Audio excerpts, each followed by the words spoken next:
This video is sponsored by Squarespace. All right, what's going on, guys? Hope you guys are doing amazing.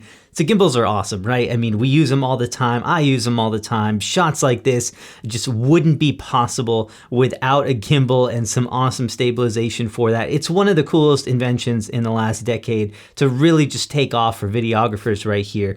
And if you haven't seen that shot, go follow me over on IG because I'm posting like BTS of all the shoots that we've got coming up. And there are some cool stuff coming up. So we're gonna get into gimbals. I also have a trick for those of you who have heard that gimbals are overused. I got a trick for you to solve all of that. So I'll show you that real quick. But first, I just want to give a shout out to Squarespace for sponsoring this video and supporting the channel. And if you guys need a new website, but maybe you're like me and actually had a website, but you just didn't have the ability to do bookings or sell products or anything like that, go ahead and check out squarespace.com. Let's start with a template. You can add in new sections so easily. You can modify those, add pictures in. You can actually search for pictures on Squarespace. So it's really nice for being able to get started if you don't have anything ready to go yet. And you can even add animations and do crazy awesome stuff to really next level your website there. They have some absolutely insane tools for photographers and videographers, custom galleries. You can actually password protect them, share them with clients as you want. So go check out squarespace.com/learningcameras. That will get you 10% off. Go ahead and build yourself something awesome. Use my coupon code and you can go live with that site today. So probably the number one complaint with gimbals is that they're overused. That kind of panning motion shot is just not something that we want to see all the time. And there are two reasons for that. One is because, yeah, maybe it is overused. And the other is that the wrong lens selection was used. So we're going to fix both of those. Now, first, if you think that gimbal shots are overused, here's what you need to do. Get rid of these little tripod feet right here, these table tripod feet, and instead, get yourself a self-standing monopod right here.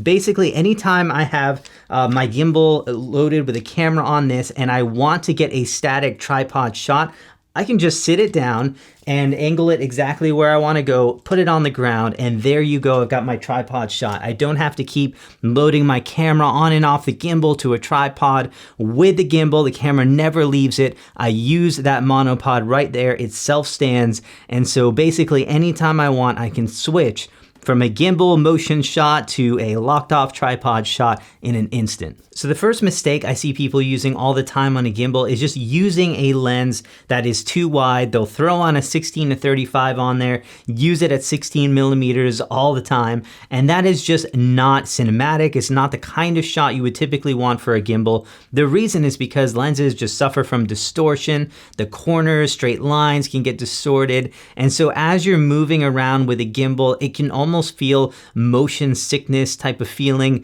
because of all of that distortion going on in the lens from using it. And most of us see with like a 35 millimeter to a 50 millimeter type of perspective. So if you're seeing that 16 millimeters all the time, it just kind of throws you off. Now, there are some times where you might need to intentionally use that, such as like real estate videos or reception venues indoors. But all I want to say is that you shouldn't be using them all the time. And when you're going to do them with intention. And I'll give you my favorite wide angle lenses to use and some tips for using it with that. So probably my favorite wide angle lens is actually a 20 millimeter prime, and a couple reasons why. It gives you that wide angle look, but it doesn't get so wide that you're seeing distortion, all kinds of stuff like that. It still is a lens I use sparingly, again, for like things like real estate or rooms or interior shots and things like that. Or maybe I just couldn't get enough in with something like a 24. That's the time to use these. If there's a subject involved, you probably don't want to use a 20 millimeter lens. Also, I like using prime lenses because it can resist the urge of going too wide. So if you throw a 16-35 on there, you might end up going a little bit too wide too often. So this is a great way of kind of controlling that and keeping yourself at a great focal length for wide angle shots. So that kind of brings us to a 24 millimeter lens, which is actually my favorite for more of that wide angle look. Again, it gives you a little bit more perspective than the human eye is seeing. So you still kind of feel like it's a wide angle, but it's pretty much distortion free on a 24 mil lens. And it gives you a whole lot of flexibility on this. It's not so close that it's giving you a lot of distortion. You can even use it with a subject occasionally, though it's not my favorite for a subject.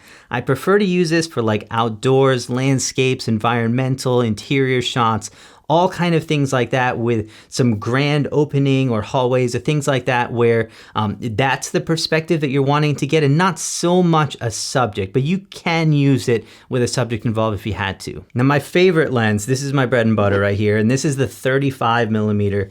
I use these all the time. This is a lens that can really give you, it's still more of an environmental type of lens, but you can really start introducing a subject into this. I shoot a lot of cars, portraits, everything like that. And this is a lens that allows you to get all of that, but still get plenty of the environment in there. And you really get no distortion on your subject. You can even get close if you want to, though I prefer to still give a little bit of distance between the camera and the subject. But a 35mm lens is just an amazing lens for a gimbal. It's still good enough to keep pretty steady. You can use it for just about everything. You don't have to use slow motion if you want to. Be a little bit more gentle than some of your wider angle lenses, but oh man, this is just a great lens overall to use for any kind of gimbal work. Now a 50mm lens, which I actually have on the camera right here, is the first lens that really starts to introduce some parallax, which we'll start talking about a little bit more in the next one. Basically, I use it like a 35mm lens, but it gives me a little bit tighter perspective and less environmental. So if you're doing things with portraits or a subject and you just want to get a little bit tighter focal length, a 50mm is going to be the way to do it. You have to be a little bit more careful with these kind of lenses, not to shake them around a whole lot. A good way of doing that is slow motion. Slow motion allows you to make just some gradual movements with your hand, and when you slow that down, it becomes even more gradual in post. So it's a great way of making sure that you're not panning too fast. One word of caution I give you is when you're looking at a 3-inch screen, a lot of times a pan might not look like it's too fast, but when you're blowing that up on a 60-inch big screen, all of a sudden those movements become amplified. So whatever you feel like you're moving, you're probably going to want to move slower, just so when you get back in post, that movement is not too much. But a 35 and a 55 can basically be, or 50mm can basically be used interchangeably, but I do prefer that 50mm if you want to introduce just a little bit of parallax, and we'll talk about that a little bit more, but it gives you just a bit more for those close-up shots and more detail type shots. So now let's get into your 85mm and up. So this is a 135 right here, and yes, I have absolutely taken 7200s and 135 1.8s. These are just beautiful lenses, and if you throw them on a gimbal and you use them correctly, they can be absolutely rewarding. There's a big reason to use them, and we'll get to that, but the word of caution first. These lenses will amplify every mistake. If there is a step, a bounce, if you're moving too fast, everything, this will amplify all of it. So word of caution, shoot 4K 60 or 1080, 60p or 120p and slow it down. Just humanly, it's almost impossible to create these gradual movements at a constant rate at these slow speeds. So what it helps you a whole lot is if you make them by hand, you can make a decently fast move and then you can slow it down in post, and that will kind of give you a very good slow pan that's not being amplified at all by these lenses right here. So be very gentle with them, move very slowly, and ideally shoot slow motion. Now, the big reason to use one of these, apart from just amazing details and being able to get a little bit further away from your subject, is parallax.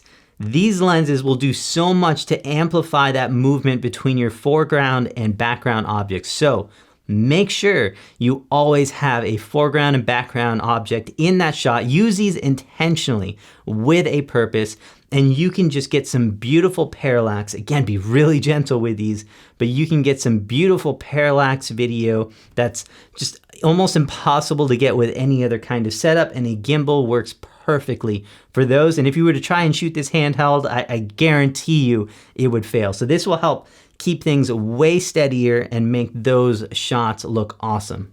But really guys, if you have any questions, hit me up in the comments, happy to answer them. If you need any specific lens advice, I'll throw some of my favorites for each camera system and why I like them in the description below, so you can go ahead and check that out. But hope you guys are doing amazing. I have never been so excited about the projects that we've got coming up. So stay tuned with me. If you guys are in Florida, hit me up. We're shooting all the time now. So hope you guys are doing amazing. Stay tuned. Awesome things on the way, and I'll see you soon in a new video.